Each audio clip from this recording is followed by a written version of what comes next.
അമേരിക്കയിലെ പ്രസിഡന്റ് തിരഞ്ഞെടുപ്പ് ലോകമെമ്പാടും വലിയ വാർത്തയാണ്. അതിന് പല കാരണങ്ങളുണ്ട്. അമേരിക്ക പോലൊരു വൻ ശക്തിയുടെ സൈനികവും സാമ്പത്തികവും എന്തിന് സാംസ്കാരികമായ നയം പോലും ചെറുതായൊന്ന് മാറിയാൽ അത് ലോകമെമ്പാടുമുള്ള പല രാജ്യങ്ങളെയും ബാധിക്കുമെന്ന ധാരണ പലർക്കുമുണ്ട്. കുറേ വർഷങ്ങളായി അമേരിക്കൻ പ്രസിഡന്റ് തിരഞ്ഞെടുപ്പ് നേരിൽ കാണാനായി അവർ ലോകമെമ്പാടും നിന്ന് മാധ്യമപ്രവർത്തകരെ ക്ഷണിച്ചുകൊണ്ട് വരാറുണ്ടായിരുന്നു. എന്നിട്ട് ഈ തിരഞ്ഞെടുപ്പിൻ്റെ സകല നടപടിക്രമവും അവരെ കാണിച്ചു കൊടുക്കുന്നതും അവരുടെ പതിവാണ്. ഇതെല്ലാം കൊണ്ടാണ് ലോകമെമ്പാടും അമേരിക്കൻ പ്രസിഡന്റിൻ്റെ തിരഞ്ഞെടുപ്പ് വലിയ വാർത്തയായി തന്നെ വരുന്നത്. ലോകത്ത് നടക്കുന്ന ഏത് വലിയ സംഭവത്തെയും അങ്ങേയറ്റം സൂക്ഷ്മതയോടെ വീക്ഷിക്കുന്ന സ്വഭാവം മലയാള പത്രങ്ങൾക്കുണ്ട്. അതുകൊണ്ട് തന്നെ അമേരിക്കൻ പ്രസിഡന്റിൻ്റെ തിരഞ്ഞെടുപ്പ് മലയാളത്തിലും വമ്പൻ വാർത്ത തന്നെയായിരുന്നു. വലിയ വാർത്തയായിരുന്നു എന്ന് മാത്രമല്ല, ഈ വലിയ വാർത്തയെ അത്യന്തം രസകരമായ രീതിയിൽ അവതരിപ്പിക്കാനുള്ള കടുത്ത മത്സരവും നമ്മുടെ പത്രങ്ങളിൽ കാണാനുണ്ടായിരുന്നു. നാടൻ ഭാഷയിൽ പറഞ്ഞാൽ മലയാള പത്രങ്ങളിൽ അമേരിക്കൻ പ്രസിഡന്റ് തിരഞ്ഞെടുപ്പ് സൃഷ്ടിച്ചത് വലിയ ഓളം തന്നെയായിരുന്നു.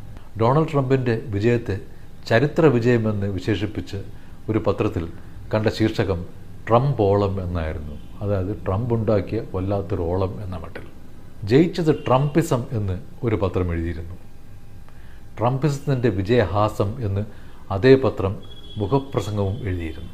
അമേരിക്ക ട്രംപിൻ്റെ വഴി എന്നായിരുന്നു ഒരു പത്രം എഴുതിയിരുന്നത്.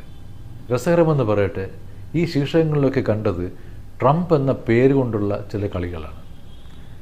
ട്രംപ് എന്ന പേരിൻ്റെ സവിശേഷത വെച്ച് പലരും ശീർഷകങ്ങൾ ഉണ്ടാക്കിയിരുന്നു. ട്രംപ് എന്ന ഇംഗ്ലീഷ് വാക്കിൻ്റെ അർത്ഥം എടുത്ത് പ്രയോഗിച്ചും പല ശീർഷകങ്ങൾ കണ്ടിരുന്നു.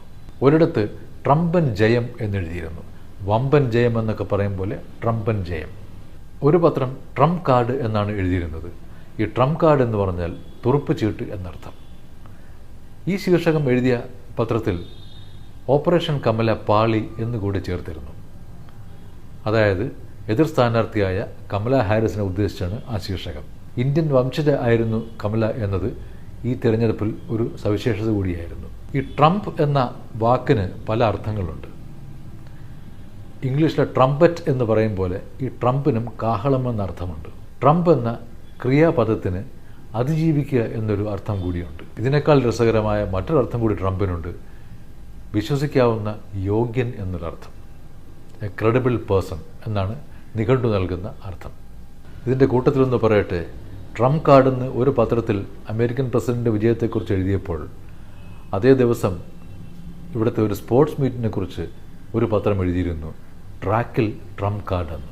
ട്രംപിൻ്റെ വിജയം ഒരു ചരിത്ര സംഭവം തന്നെ എന്ന് പറയാനാണ് ഒരു മലയാള പത്രം ശ്രമിച്ചത്. അതിനായി അവർ കണ്ടെത്തിയത് വളരെ രസകരമായ ഒരു ശീർഷകമായിരുന്നു, ട്രംപ് ഭവം. അതായത് ട്രംപ് എന്ന സംഭവത്തെ ട്രംപ് ഭവം എന്നാണ് അവർ അവതരിപ്പിച്ചത്. ശീർഷകങ്ങൾ ചമയ്ക്കുമ്പോൾ ട്രംപ് എന്ന പേരിനാണ് മലയാള പത്രങ്ങൾ പ്രാധാന്യം കൊടുത്തതെങ്കിൽ ഇംഗ്ലീഷ് പത്രങ്ങൾ ഡൊണാൾഡിലേക്കാണ് തിരിഞ്ഞത്. ഡൊണാൾഡിൻ്റെ ചെറിയ രൂപമായ ഡോൺ എന്ന പദം ഉപയോഗിക്കാനാണ് പലരും നോക്കിയത്. അതുകൊണ്ടാണല്ലോ ഒരു പത്രം എഴുതിയിരുന്നത്, Don is America's most wanted. അതിൽ പല അർത്ഥങ്ങളുണ്ട്. ഡോൺ എന്നതിന് സംഘത്തലവൻ എന്നൊരർത്ഥവുമുണ്ട്. മോസ്റ്റ് വാണ്ടഡ് എന്നൊക്കെ പറയുന്നത് പിടികിട്ടാപ്പുള്ളികളെക്കുറിച്ച് പറയുമ്പോൾ ഉപയോഗിക്കുന്ന ഒരു പ്രയോഗമാണ്. പക്ഷേ മോസ്റ്റ് വാണ്ടഡ് എന്നതിന് വേണമെങ്കിൽ മച്ച് സോട്ട് ആഫ്റ്റർ, അല്ലെങ്കിൽ എല്ലാവരും കാക്ഷിക്കുന്ന ആൾ എന്നുകൂടി നമുക്ക് അർത്ഥമാക്കാവുന്നതാണ്. Don power again in US എന്നായിരുന്നു മറ്റൊരു ഇംഗ്ലീഷ് പത്രം എഴുതിയിരുന്നത്. ഈ ശീർഷകത്തിൽ ട്രംപിൻ്റെ ജീവിതത്തിൽ സംഭവിച്ച പല കാര്യങ്ങളെക്കുറിച്ച് പറയുന്നുണ്ട്.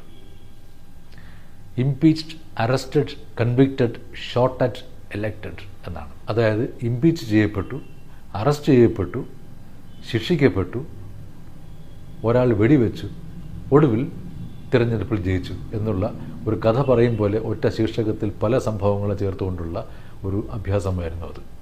രസകരമായ കാര്യം തന്നെ. മലയാള പത്രങ്ങൾ ട്രംപിൻ്റെ പേരെഴുതുമ്പോൾ ചിലരൊക്കെ ഡൊണാൾഡ് ട്രംപ് എന്നെഴുതും. ഒന്ന് രണ്ട് പത്രങ്ങൾ മാത്രം ഡൊണാൾഡ് ട്രംപ് എന്നെഴുതും.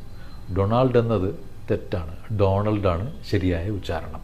ട്രംപിൻ്റെ വിജയത്തെക്കുറിച്ചുള്ള രസകരങ്ങളായ കുറേ ശീർഷകങ്ങൾ നമ്മൾ കണ്ടിരുന്നു. എങ്കിലും ഓർമ്മയിൽ വരുന്നത് ട്രംപിന് വെടിയേറ്റപ്പോൾ, ആ വധശ്രമത്തിൽ നിന്ന് അദ്ദേഹം രക്ഷപ്പെട്ടപ്പോൾ ഒരു പത്രം എഴുതിയിരുന്ന ഒരു ശീർഷകമാണ്, ഡൊണാൾഡ് ട്രംപ്സ് ഡെത്ത് എന്നാണ്.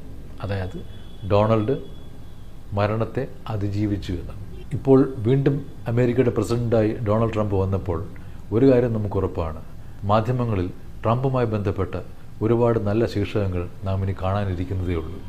ഓരോ പത്രവും അതിൻ്റെ ശൈലിക്കനുസൃതമായിട്ടാണ് ഓരോ സ്ഥലങ്ങളുടെയും മറ്റും പേരെഴുതുക. പാകിസ്ഥാൻ എന്നെഴുതുന്നവരുമുണ്ട്, പാകിസ്ഥാൻ എന്നെഴുതുന്നവരുമുണ്ട്. കഴിഞ്ഞ ദിവസം ഉറുഗ്വേ എന്ന രാജ്യത്തിൻ്റെ പേര് നോക്കുമ്പോഴാണ് ഇത് പല രീതിയിലാണ് എഴുതി കാണുന്നത്.